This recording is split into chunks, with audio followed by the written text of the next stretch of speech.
For the millions of people whose everyday life is mere survival, this man sees a world of potential. Where most people see despair and hopelessness, this entrepreneur brings opportunity for the poor to radically improve their future.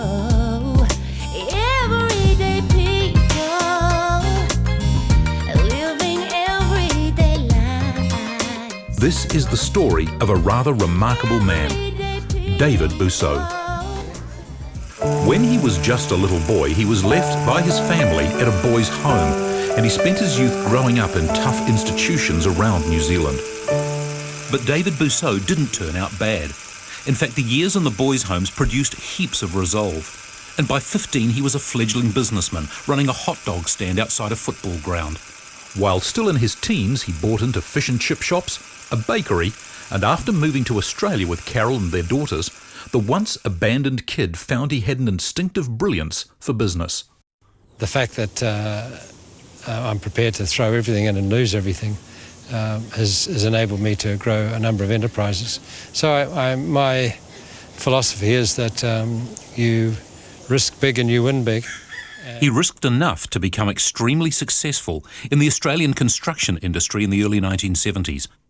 By the age of 35, David was a millionaire. But there came a turning point for the young builder. It involved one of Australia's wealthiest men, Kerry Packer. Mr. Packer decided to ring the builder, who was me, and demanded that the catch be fixed on his cocktail cabinet because he was having a cocktail party that evening. That set me off thinking whether, is this all there is to life? To help him answer that question, David Bussau made a radical move. In 1975, he took his family to a remote location in Indonesia, a place with no power or running water, to help rebuild a little town devastated by an earthquake. In the shattered little village, desperately in need of water, David Bussau formed them into teams, and together they did something he confesses he made up as they went along. They built a dam. It was sheer do-it-yourself ingenuity, and it really was the start of a new way of life for David Bussau. His own spirituality ran very deep. It had sustained him on some rather lonely nights in the orphanage. To have rebuilt the church for the Balinese was huge for David.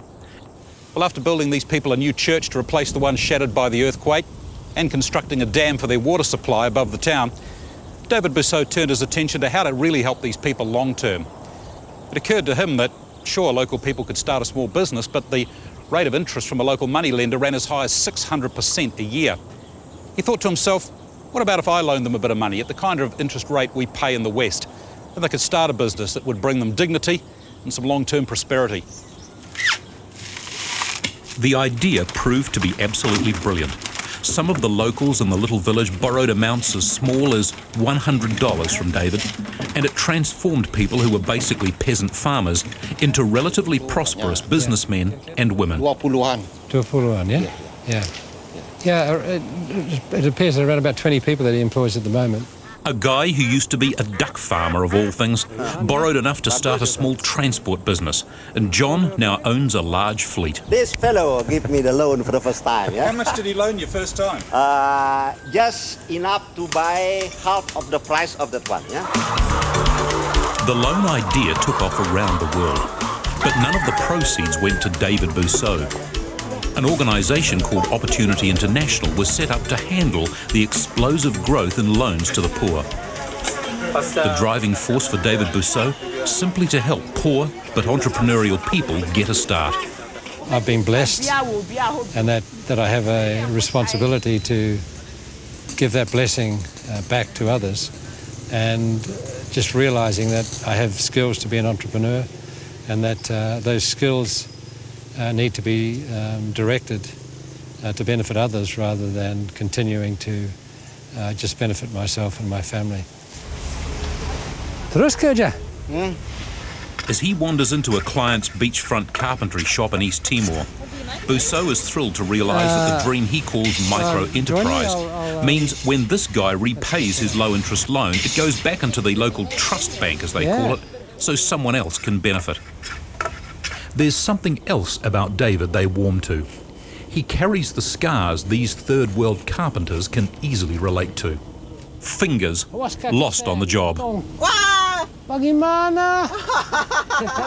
We were able to get 2 fingers out of the sawdust, but 2 of them were so mangled that we couldn't find them. So your guitar playing days were over? Yep, that was the end of my music career. Yeah. The incredible truth about David Bussau is that the movement he started 28 years ago has now, by one estimate, affected the lives of at least 20 million people. A classic example is one I saw in the slums of Manila, where small loans have helped Rosal Venzon progress from hand washing on the streets to modern convenience. From a basic shack to this substantial home.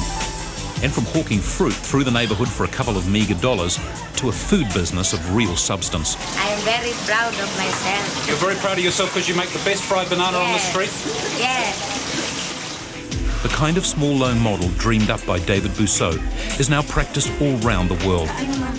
But it had to start with him putting much of his personal wealth into this system of aid and then encouraging others to do the same. David Bussau secretly quite enjoys the sheer adventure of it all. Along the way, dodgy and hair-raising journeys that now form part of a pretty amazing CV. Recently I was introduced as the person who had been shot at a few times, had been mugged 8 times, had been hijacked a few times, had been pirated, owned 160 slaves. And so people sometimes romanticize the whole journey of life. By one estimate, David's idea of small loans that are recycled now creates a new job every 30 seconds somewhere in the third world.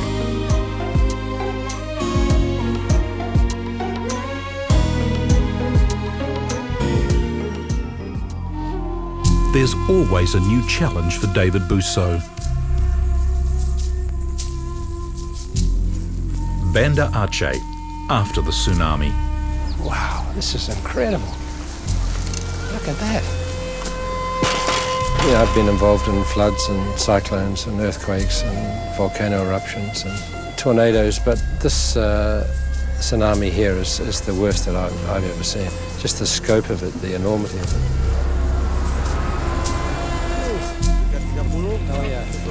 So in his little family, like there's a little compound, there was 30 people in the family. David goes in to assess the needs and come up with workable economic ideas. We're looking for things that are going to have high employment creation. The plan? To set up recycling facilities and factories, producing the materials needed to rebuild the shattered city. This provides thousands of jobs for people desperate to work.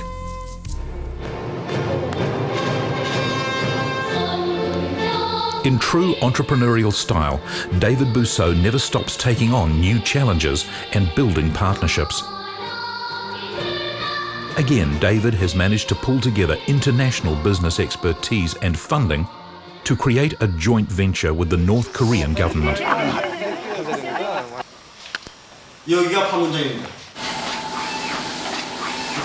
The aim is to fund and promote local business development.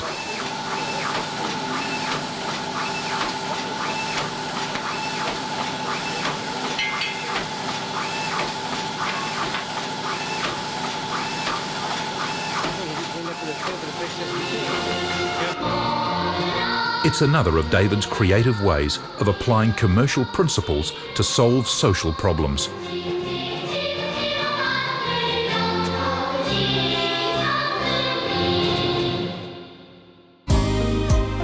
"28 years ago, it all started with a loan for this sewing machine.